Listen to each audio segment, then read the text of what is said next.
Hello, beloved. We are back again. Let's go straight to the word of God. Today we are dealing with the why should we ask Him, how we should ask Him, and what we shouldn't ask Him. Number one, why should we ask Him? James 4:2 says, "You do not have because you do not ask." 1 Corinthians 3:21. It says, "All things are yours." Even on 22, it says, "All things are yours." And then in Psalms 115, verses 16, it said, even the heavens belongs to God, but has He given the earth to the children of men? Now the how part, number one, Matthew 6, verses 9, "Our Father which art in heaven." So you must identify with the heavenly God as your Father, meaning you must be born again. You must be His child. You must accept Him as your Lord and Savior. According to John 3, verse 7, He said, "Marvel not when I tell you, you must be born again." Number two, you must find it in the Word. In 1 John 5:14, it says that this is the confidence that we have in Him, that if we ask according to His will, He hears us.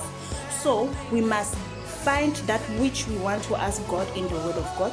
We search to the scriptures, in the scriptures. If you are looking for healing, look for a scripture of healing. If you are looking for a husband, look for a scripture of husband. If you're looking for a wife, scripture is there. If you are looking for a job, scripture is there. Everything is there.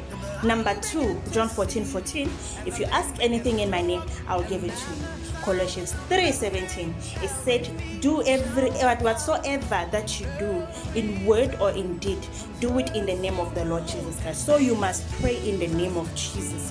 And then number five, according to Isaiah 43:26, he said, "Put me in remembrance." State your case. So you must bring your case to God. God, this is what I'm asking to you. This is what you said in your word.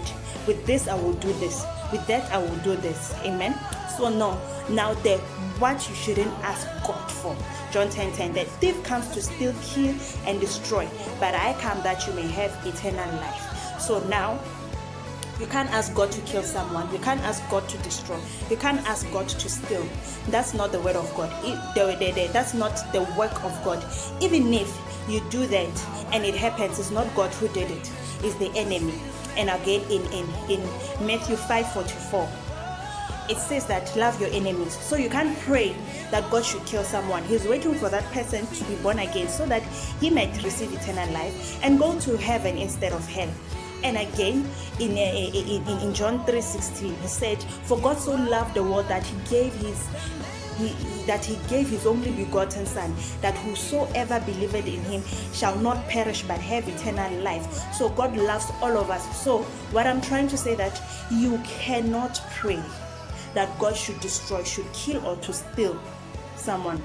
Amen. I hope you are blessed, and more is coming in the name of Jesus. Amen.